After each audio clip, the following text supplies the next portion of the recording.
مجھے یہ بتائیے کہ آپ رضی اللہ تعالیٰ عنہ کے تعارف کے حوالے سے، با کمال تعارف کے حوالے سے خواتین کو کیا سمجھائیں گے؟ شکریہ ندا۔ بسم اللہ الرحمن الرحیم۔ اللہ رب العزت نے سورہ فتح میں ارشاد فرمایا، محمد رسول اللہ والذین معہ اشداء علی الکفار، صدق اللہ مولانا العظیم۔ ترجمان نبی، ہم زبان نبی، جان شان عدالت پہ لاکھوں سلام، سبحان اللہ، سبحان صاحب نظر حکمران اور ملہم من اللہ، واہ، کہ گلستان اسلام کی وہ بے مثل بہار جس کی نظیر پیش کرنے سے تاریخ قاصر ہے، بے شک بے شک۔ اور آج تک ان کا نام روشن و تابندہ ہے جس طرح سے انہوں نے اسلام کو نافذ العمل کیا۔ آپ نے ان کے تعارف کی بات کی اور میں نے آغاز کیا سورہ فتح کی جس آیت مبارکہ سے۔ اس میں علماء کرام کہتے ہیں کہ اللہ رب العزت نے حضور اکرم صلی اللہ علیہ وآلہ وسلم کے ساتھیوں کا، صحابہ کا ذکر کیا۔ آپ صلی اللہ علیہ وآلہ وسلم کے ذکر کے بعد الذین معہ کہتے ہوئے کہ جو آپ کے ساتھ رہے، یار غار کا ذکر آیا، اور اشداء علی الکفار کے تحت سیدنا حضرت عمر فاروق اعظم کا ذکر آیا، سبحان اللہ، کیونکہ وہ باطل کے مقابلے میں اتنے سخت گیر رہے کہ ان کا ذکر بھی اسی انداز سے جاری و ساری ہے۔ جب ہم تعارف کی بات کرتے ہیں اور تاریخ پر نگاہ ڈالتے ہیں، 583 عیسوی میں آپ مکہ پاک میں پیدا ہوئے، نبی کریم علیہ السلام سے 13 برس چھوٹے ہیں آپ، اور آپ کے بارے میں آتا ہے کہ سرخ و سفید رنگت تھی، قد دراز تھا، ایک نمایاں اور ممتاز ہوتے تھے، جہاں کہیں بیٹھتے تھے بنو عدی قبیلے سے تعلق رکھتے تھے۔ آپ دیکھیں تو مکہ پاک کے لوگوں نے اپنے انتظامات کو جس طرح سے تقسیم کیا ہوا تھا، تو بنو عدی قبیلے کے پاس سفارت بھیجنے کے انتظامات کا آتا تھا سلسلہ، اور 2 قبیلوں میں لڑائی ہو جاتی تو جج انہی میں سے ہوتا۔ تو اس طرح سے ایک معاملہ فہمی کی جو تھی آپ کو صلاحیت وہ اپنے قبیلے سے ملی تھی۔ ابو حفص آپ کی کنیت ہے، عمر اور عمیر آپ کا نام ہے، فاروق اعظم آپ کا لقب ہے، خیر الناس کا لقب بھی نبی کریم علیہ السلام کی طرف سے عطا ہوا۔ پھر آپ دیکھیں تو 6 نبی میں اور بعض میں آتا ہے کہ 7 نبی میں آپ نے اسلام قبول کیا،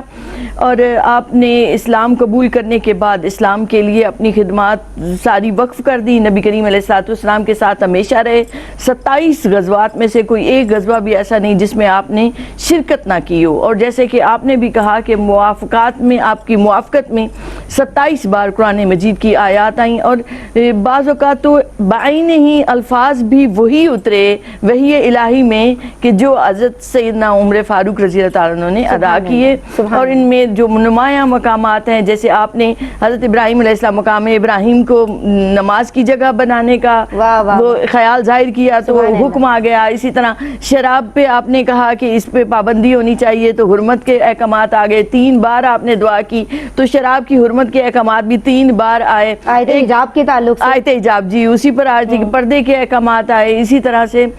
اور بھی بے شمار مقامات پر جب آپ نے کوئی رائے دی، اسیران بدر کا موقع پہ جو آپ کی رائے تھی، اسی طرح ایک یہودی نے کہا جبریل ہمارا دشمن ہے، تو جو آپ نے جواب دیا بعین ہی وہی الفاظ وہی الہی قرآن مجید میں آئے۔ سبحان اللہ، سبحان تو اس طرح سے آپ کو ملہم من اللہ کہتے ہیں کہ آپ کو گویا الہام ہوتے تھے، اور یہ صرف آپ کی ابتدائی زندگی پر ہی نہیں ہے، تو نبی پہ ہی موقوف نہیں، بلکہ آپ دیکھیں تو آپ کا جتنا دور نظام حکومت ہے جو آپ نے گزارا ہے، اس میں بھی جو آپ کے اجتہادی فیصلے ہیں، جو آپ کا نظام مملکت جس طرح سے آپ نے انتظام سنبھالے ہیں، ان میں بھی بہت جگہوں پر آپ نے ایسے دور رس فیصلے کیے کہ جو اس وقت سمجھ میں نہیں آئے، لیکن بعد میں تاریخ نے ثابت کیا کہ حضرت عمر فاروق نے دین کو، اس کے جوہر کو، اس کی روح کو سمجھا، اور اس روح کو سمجھتے ہوئے پھر جو فیصلے کیے وہی برحق فیصلے تھے۔ آپ کا جو دور حکومت اور وہ تھا تقریباً 10 سال 6 ماہ تک رہا، اور اس میں آپ نے کیسر و کسرا کو خاتمہ کیا۔ یہ وہ تھیں جیسے آپ کسی زمانے میں امریکہ اور رشیا کو دیکھتے ہیں، اتنی بڑی سلطنتیں، اور وہ آپ کے دور حکومت میں ان کا خاتمہ ہوا، اور یہ وہ تھیں جو ترقی یافتہ تھیں اس زمانے میں، اور نہ صرف خاتمہ ہوا بلکہ اس کے ساتھ ہی اسلام کی روشنی سے شرق و غرب منور ہوئے، پورا عالم چونک اٹھا کہ یہ کیسا اسلام ہے، یہ کیسی روشنی ہے جس سے پورا مشرق و مغرب منور ہوتا چلا جا رہا ہے، اور یہ سیدنا حضرت عمر فاروق رضی اللہ عنہ کو یہ کریڈٹ جاتا ہے۔ کیا بات ہے جناب۔